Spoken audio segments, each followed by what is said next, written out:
Hari amakosa menshi nabonye abantu bakora mu gihe bari uploadinga video hano kuri YouTube.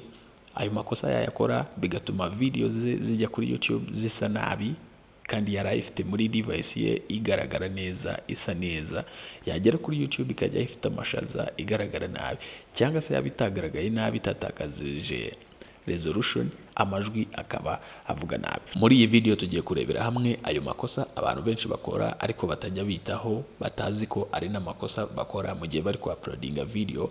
Mwereke n'uburyo ki ayo makosa ugiye kuyakosoramo guhera uyu munsi ugatangira uploadinga video zifite umwimerere nk'uwo zari zisanganywe ukizifite kuri telefone cyangwa se ku mashini yawe. Mbere yuko dutangira, kanda subscribe aho hasi kuri buto ya subscribe, umbwira ikindi kintu nakwigisha muri comment nze tukirebe muri video ikurikiraho. N'ubu ino video hari undi muntu ubona yafasha, umusharingeho linki nawe aze amenye bino bintu. Nimba ushaka rero kujya uploading ibintu kuri YouTube bikaza bifite quality niyo byari bifite ukibifite, dore ikintu cya mbere ugomba kwirinda, irinde ino application ya YouTube. Iyi ngiyi iza mu matelefone, kuko abantu benshi niyo bakoresha uploading akahitaza agakanda kuri aka kamenyetso ko guteranya hano uploadingira, yarangiza uploadingaho iyo video yiwe iri muri high quality. Hano wahakoresha ushaka uploadingaho short, live n'ibindi, ariko uploadingaho video iri muri high quality ibyirinde. Cyangwa se kano ka application bita YouTube Studio. YouTube Studio abantu benshi nayo barayikoresha bakanze kuri kara kantu ko guteranya hara hejuru, akahita ya uploadingaho ya video iri muri high quality. Cyane cyane abahanzi nibo bakunda gukora indirimbo za 4K cyangwa se n'izindi ziri mu 1800. Nimba ufite iyo video yawe isa neza rero, ngwino muri phone yawe. Nimba ushaka kuya-uploadingisha phone, ngwino muri phone yawe na application ya YouTube Studio, ubanze uyiposing cyangwa uyikore uninstall. Ariko kuko uzayikenera we banze uyiposing, nurangiza uhituza kuri Google Chrome. Iyo video yawe iri muri high quality rwose uzajya uploadinga muri ubu buryo. Uze kuri Google Chrome searching youtube.com/studio, youtube.com/studio. Noneho ituza hano ku mpande ku tudomo two hirya, noneho phone yawe igire desktop site. Ubwo ugiye kubikora ugiye kuya-uploadinga nk'umuntu ugiye kuya-uploadingira kuri desktop cyangwa ku mashini. Ituza hano handitse YouTube Studio, ukandaho kuri YouTube Studio, bahita bakujyana no muri YouTube Studio ariko biri muri desktop site, kandi ubikoreye muri telefone yawe. Ahangaha izi step ngiye kukwereka nuzikurikiza neza, video yawe izajya ijyaho ikiri muri ya high quality, itatakaje resolution, igaragara neza, ivuga neza, nta kibazo na kimwe yagize. Noneho ukigera kuri YouTube Studio, ahangaha urabona hari hejuru kama zooming, hano handitse create.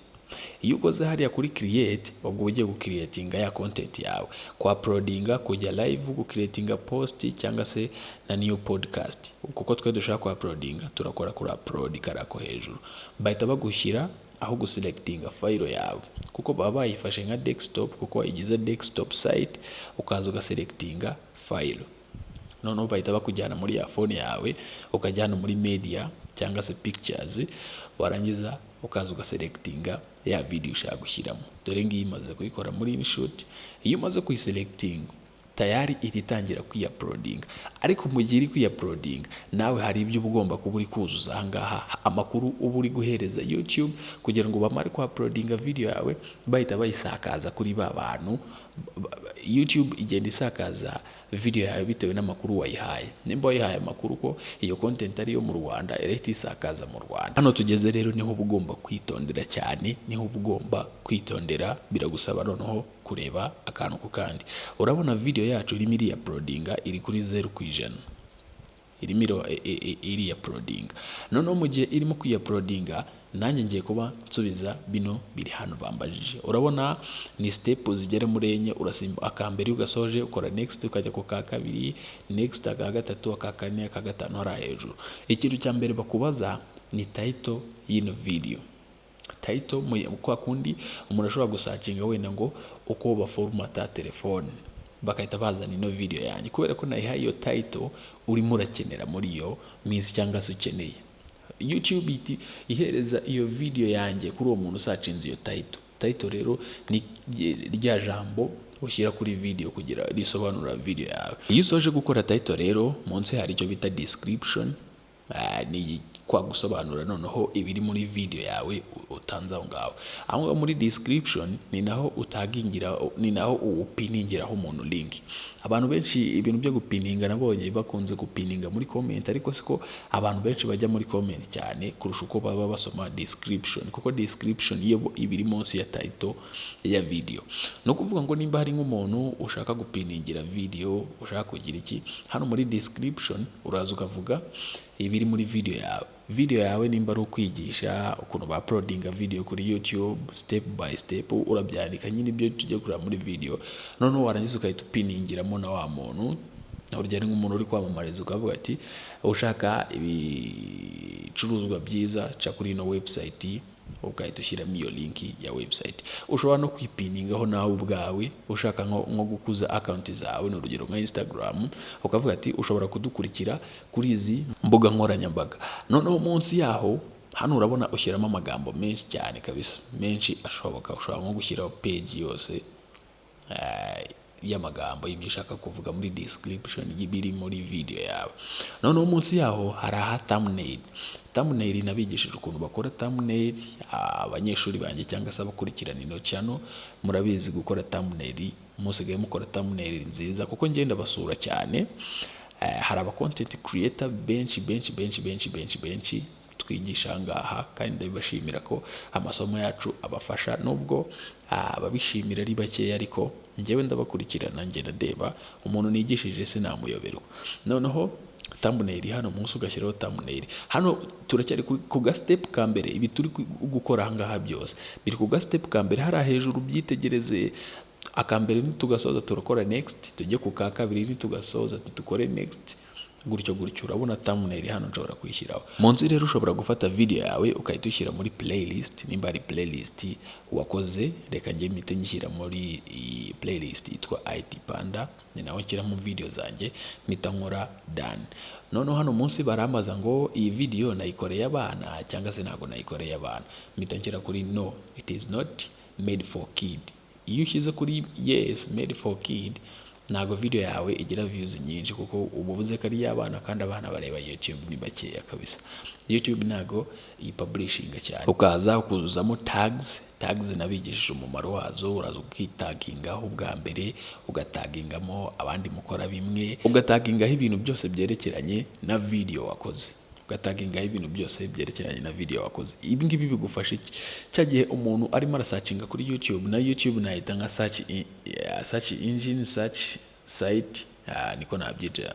Kwa kundi umuntu asacinga ibintu, noneho bakahita bamwohereza ibyerekeranye n'ibyo yasacinze. Niba muha ibyo yasacinze 100% cyangwa bakamuha ibyo yasacinze 100%, bakazana n'ibifitanye isano n'ibyo yasacinze. Rero iyo hano washyizeho tag kabisa zijyanye na video wakoze, ukitaginga, ukabanza ukitaginga hano, ugataginga wakoze iyo video, ugataginga abandi mukora ibintu bimwe, ugataginga, bikorohereza kuba abantu babona video yawe. Noneho hano munsi uraza ukahita ushyiraho language video, ni language video ikozemo. No kuvuga ngo nkizi zanjye kuko ari content zo mu Kinyarwanda, uraza ukahita uselectingaho Ikinyarwanda. Abantu benshi ntago babizi ko Ikinyarwanda kirimo. Ikinyarwanda dore ngaha handitse Ikinyarwanda, warangiza ukaza ugashyiramo Ikinyarwanda. Ibi byorohereza YouTube cyagiye umuntu arimo arashaka video yo kwigisha ariko atazi indimi nyinshi, bakahita bamwohereza yayindi iri mu rurimi ashaka rw'Ikinyarwanda.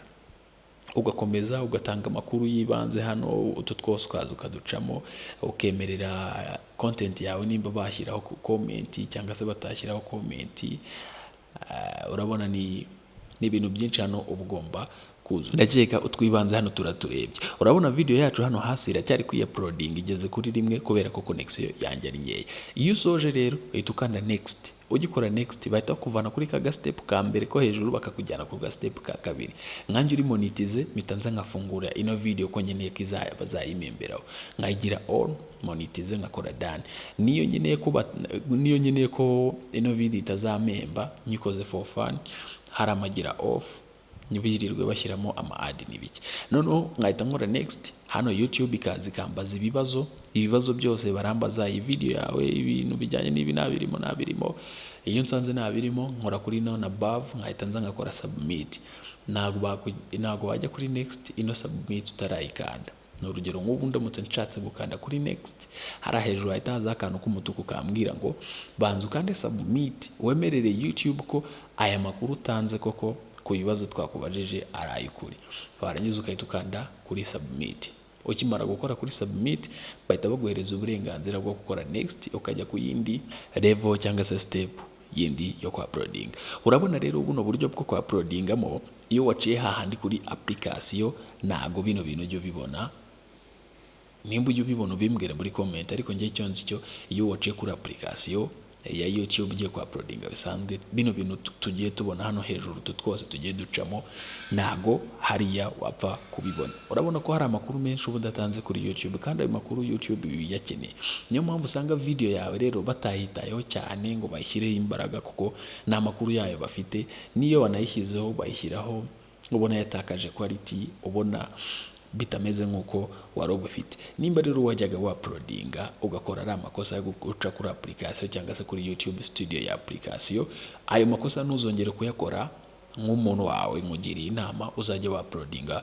Hano ushobora gutanga uburenganzira bwo kubanza kuyicekinga mbere yo kuyipublishinga, ukakora back cyangwa ukahita ukora kuri publish kahita ijyaho. Nizere ko ino video igufashije rero, kanda subscribe nimba utarayikanda, umbwira ikindi kintu nakwigisha muri comment. Thank you so much.